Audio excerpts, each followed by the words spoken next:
ये पहली मर्तबा है कि जो पॉलिसी बाइडन ने अडॉप्ट की गज़ा में, सही हमने तारीख में इतना रिस्पांस, इतना बड़ा रिएक्शन मुस्लिम वर्ल्ड में नहीं देखा जो हमें वेस्टर्न वर्ल्ड में देखने को मिला। ये इलेक्शन डिटरमिन करेगा बाइडन की जो इजराइल पॉलिसी थी गज़ा के हवाले से।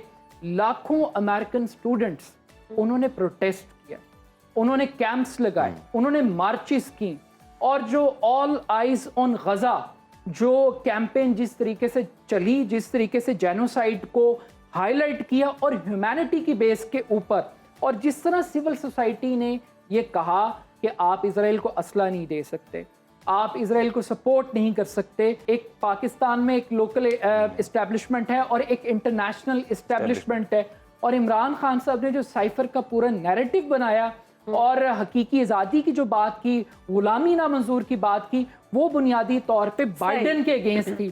तो अगर बाइडन तब्दील होते हैं तो यकीनन इमरान खान साहब के लिए और उनके वोटर्स के लिए ये बड़ी पॉजिटिव खबर। बहुत ज़बरदस्त आपने बात। हमारे साथ मौजूद हैं तज्ज़ियाकार हैं अब्दुर्रहमान खान। वेलकम करते हैं आपको अब्दुर्रहमान खान, कैसे हैं आप? जी बहुत शुक्रिया, अल्हम्दुलिल्लाह। 81 साल के जो बाइडन है और 77 साल के डोनाल्ड ट्रंप, इलेक्शन होने जा रहा है, मुकाबला कितना सख्त होगा?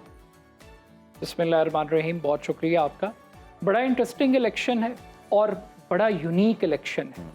दुनिया की सबसे बड़ी सुपर पावर और 250 साल की अमेरिका की तारीख में ये वाहिद अमेरिका का एक ऐसा इलेक्शन है जहाँ पर एक साबिक सदर बतौर मुजरिम इंतखाबात में हिस्सा लेने के लिए जा रहे हैं, डोनाल्ड ट्रंप साहब। और दूसरी तरफ अगर हम देखें तो जो बाइडन, जो कि बज़ाहिर बड़े सीजेंट और बड़े डिसेंट पर्सनैलिटी रखते हैं, मगर उनको भी अब मुकदमात का सामना है अपने बेटे की सूरत में। उनके बेटे के ऊपर भी कुछ चार्जेस फ्रेम हो गए हैं, और एक तरफ रिपब्लिकन्स हैं वो भी कोर्ट की तरफ देख रहे हैं, और दूसरी तरफ डेमोक्रेट्स हैं वो भी कोर्ट्स की तरफ देख रहे हैं। मगर इस इलेक्शन में जो सबसे इम्पॉर्टेंट चीज़ है वो ट्रंप साहब का रोल है। अमेरिकन इलेक्शंस इलेक्टोरल कॉलेज पर डिपेंड करते हैं। 538 इलेक्टोरल वोट्स हैं। जो शख्स 270 का मैजिकल फिकर हासिल कर लेगा वो अमेरिका का सदर बन जाएगा। अब यहाँ पर इश्यूज अभी चूंकि 5 माह बाकी हैं, ट्रंप साहब पर 34 इल्जामात बाकायदा तौर पर वो साबित हो गए हैं, सजा उनको सुनाई जाएगी। लेकिन इंटरेस्टिंग बात यह है कि जिस दिन उनकी नॉमिनेशन होनी है उससे 4 दिन पहले, यानी कि 11 जुलाई को उनको सजा सुनाई जाएगी। अमेरिकन इलेक्शंस की इंटरेस्टिंग बात यह है कि यहाँ पर आप मुजरिम होते हुए भी इंतखाबात में हिस्सा ले सकते हैं। पाकिस्तान की तरह नहीं है कि आपको आर्टिकल 62-63 के तहत आपको डिस्क्वालीफाई कर दिया जाएगा। तो अमेरिकन आईन इस चीज़ की इजाज़त देता है। अब जब आप कन्विक्ट होंगे तो डोनाल्ड ट्रंप साहब ने एक कमाल काम ये किया है कि उन्होंने अपनी कन्विक्शन को एक पॉलिटिकल नैरेटिव में इस्टेब्लिश कर दिया है। सही। उन्होंने अमेरिका के क्रिमिनल जस्टिस सिस्टम को एक बयानिए के तौर पर पेंट किया है, और अपने सियासी कारकुनों को ये कहा गया है कि मैं एक सियासी कैदी हूँ और मुझे एक फिक्स्ड जुडिशरी की जानिब से ये टारगेट करके मुझे डैमेज करने की कोशिश की गई। तो पाकिस्तान से मिलती जुलती हैं। ट्रंप को अमेरिका का इमरान खान भी कहा जाता है, और थोड़ी सी उनके करैक्टर में एक सिमिलैरिटी भी है। वो बड़े अग्रेसिव हैं, उनके वोटर्स बड़े ज्यादा हैं, बड़े अग्रेसिव हैं। कैपिटल हिल पे उन्होंने हमला कर दिया। रेड लाइंस क्रॉस करने के ट्रंप एक्सपर्ट हैं, और वो ग्राउंड रियलिटीज को एडमिट नहीं करते। लेकिन मुझे ये लग रहा है जो अब तक आप इंटरनेशनल मीडिया के कैनवस को देखें, जो इश्यूज वहां पे फ्रेम हो रहे हैं, डोनाल्ड ट्रंप को एक नया पॉलिटिकल विक्टिम कार्ड मिल गया अमेरिकन वोटर्स के माइंडसेट को चेंज करने के लिए, और वो एक फिक्स्ड जुडिशरी की बात कर रहे हैं बाकायदा तौर पे।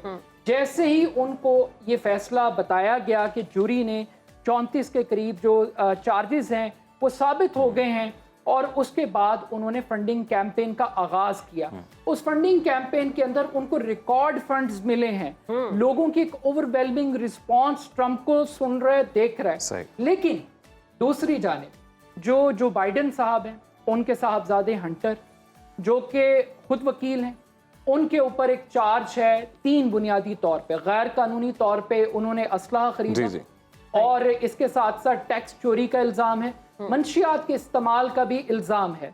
कि जो हंटर साहब हैं ये नेवी का हिस्सा भी रहे। अच्छा। और 2014 में निकाल दिए गए नेवी से क्योंकि इनका जो ड्रग टेस्ट था वो पॉजिटिव आ गया।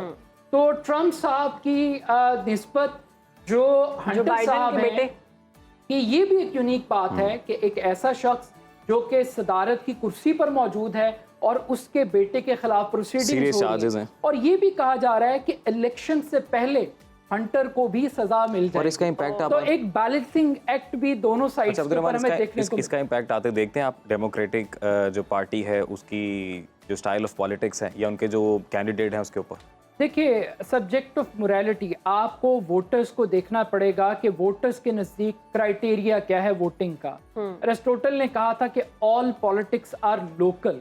ये लोकल सिनेरियो के अंदर वोटर डिसाइड करता है। वोटर ने इस बात पर डिसाइड करना है कि इन्फ्लेशन कितनी है, जॉब अपॉर्चुनिटीज कितनी है, इमिग्रेशन लॉज की सूरत हाल क्या है, हेल्थ सेक्टर के अंदर क्या रिफॉर्म्स आ रही हैं, कॉर्पोरेट वर्ल्ड अपने इंसेंटिव्स को देखेगा, क्लाइमेट चेंज अमेरिकन सोसाइटी में एक बहुत बड़ा सब्जेक्ट है।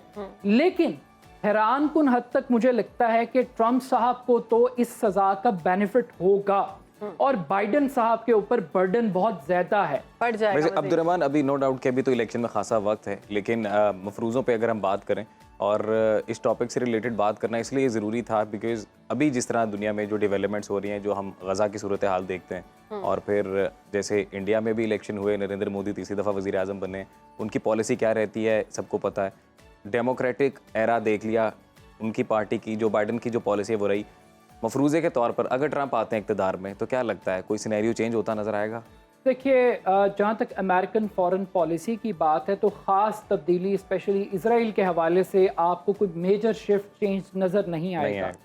बल्कि ये पॉइंट आपने बड़ा ज़बरदस्त उठाया है। ये पाकिस्तानी नाजरीन के लिए बड़ी एक इम्पॉर्टेंट चीज़ है कि अमेरिका की सोसाइटी एक यूनिक टेम्परामेंट रखती है। यहाँ पर ब्लैक लाइव्स मैटर की कैंपेन चलती है। यहाँ पे बराक ओबामा बतौर ब्लैक पर्सन वो प्रेसिडेंट भी बन जाते हैं अमेरिका के। ये पहली मर्तबा है कि जो पॉलिसी बाइडन ने अडॉप्ट की गज़ा में, सही, हमने तारीख में इतना रिस्पांस, इतना बड़ा रिएक्शन मुस्लिम वर्ल्ड में नहीं देखा जो हमें वेस्टर्न वर्ल्ड में देखने को मिला। ये इलेक्शन डिटरमिन करेगा बाइडन की जो इजराइल पॉलिसी थी गज़ा के हवाले से।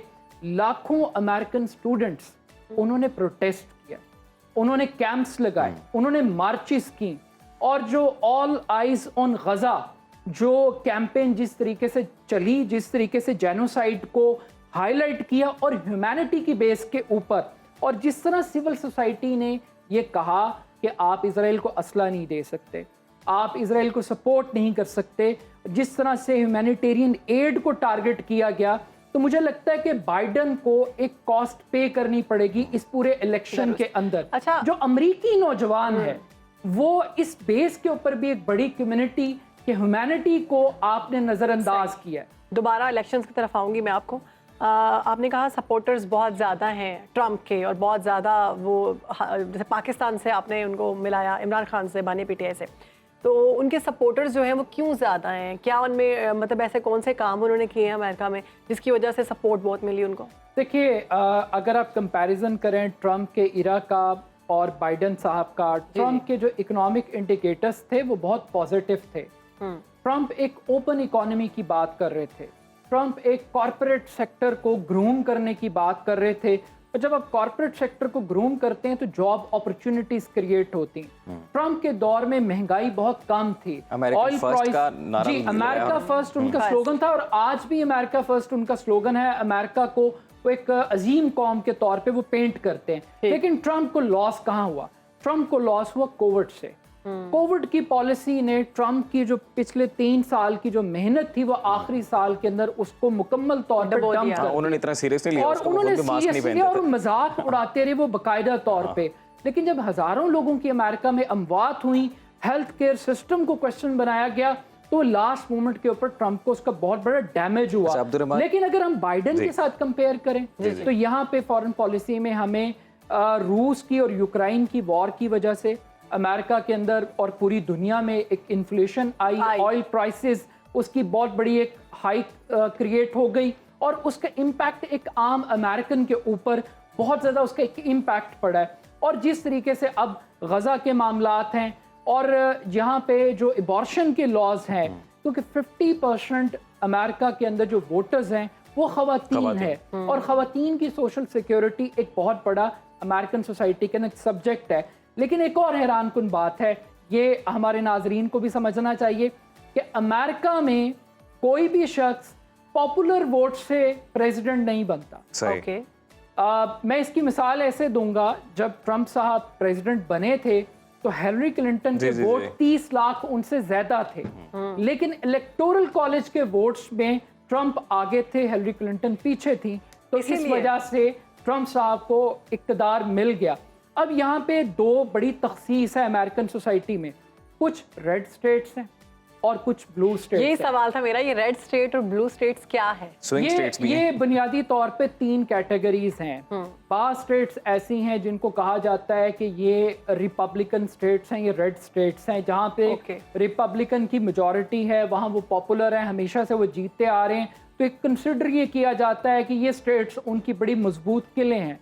उसके बाद ब्लू स्टेट्स हैं जो कि डेमोक्रेट्स को Democrats रिप्रेजेंट करते हैं, और इनको कलर्स दिए गए हैं ब्लू और रेड। जी जी लेकिन दरमियान में एक स्विंग स्टेट्स हैं, जी जी। ये बड़ी इंपॉर्टेंट हैं। पेंसिल्वेनिया है, फ्लोरिडा है, विस्कॉन्सन है, मिशिगन है, एरिज़ोना है, नॉर्थ कैरोलिना है। इस तरह करके ये कुछ 6 के करीब बड़ी मेजर स्टेट्स हैं। ये जिस और तरफ चले इनको जाएं। स्विंग स्टेट क्यों कहा जाता है? ये इसलिए कहा जाता है, ये परमानेंट नहीं रहती, ये किसी भी पार्टी की तरफ चली जाती हैं और यहाँ पर तब्दीली आती रहती है। ये 101 के करीब इलेक्टोरल कॉलेज वोट्स ये बाकायदा तौर पे ये स्टेट्स रखती हैं। और हैरानकुन बात ये है कि अमेरिकन इलेक्शन में सबसे ज़्यादा पैसा वो इन्हीं स्टेट्स के ऊपर खर्च होता है, एडवर्टाइजमेंट की फॉर्म के अंदर। सबसे ज़्यादा जो प्रेसिडेंट्स अपनी कैंपेन का फोकस करते हैं इन्हीं states वो के ऊपर। इन एरास पे करते हैं। लेकिन यहाँ पर एक और भी अमेरिकन सोसाइटी में एक तब्दीली आ रही है।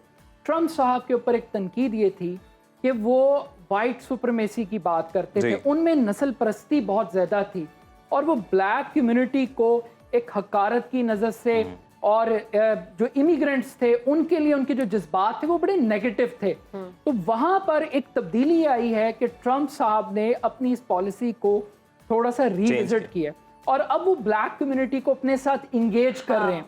और ट्रंप का दावा ये है कि ये जो फैसले उनके खिलाफ आ रहे हैं, इन फैसलों का असर ब्लैक कम्युनिटी पर बड़ा है, कम और है। एक सिंपैथी अब डेवलप बड़ा एक कम बड़ा है। इंटरेस्टिंग सवाल मेरे जहन में आया है, और वो ये कि यहाँ पे भी एक पॉइंट ऑफ व्यू बना हुआ है पाकिस्तान में भी सेल कि जाहिर है एक जो कहते हैं, या कई सियासतदान भी ये बात कर चुके हैं कि डिसीजंस कहीं और पे होते हैं जिनके असरात पाकिस्तान में आते हैं, या कहीं से कॉल आ जाती है तो फिर मामला तय हो जाते हैं।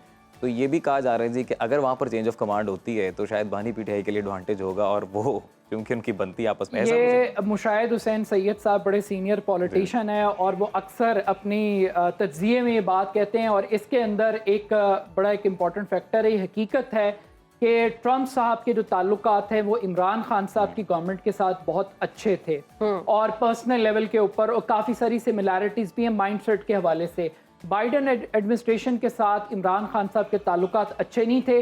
रजीम चेंज ऑपरेशन जो बाकायदा तौर पर हुआ, उसका इल्ज़ाम भी बाइडन एडमिनिस्ट्रेशन पे लगता है। तो इंटरनेशनल एक पाकिस्तान में एक लोकल इस्टेब्लिशमेंट है और एक इंटरनेशनल इस्टेब्लिशमेंट है, और इमरान खान साहब ने जो साइफर का पूरा नैरेटिव बनाया और हकीकी आज़ादी की जो बात की, गुलामी नामंजूर की बात की, वो बुनियादी तौर पे बाइडन के अगेंस्ट थी। सही। तो अगर बाइडन तब्दील होते हैं तो यकीनन इमरान खान साहब के लिए और उनके वोटर्स के लिए ये बड़ी पॉजिटिव खबर है। बहुत ज़बरदस्त आपने बात की। इसी नोट पर मैं आपका शुक्रिया अदा करूंगी।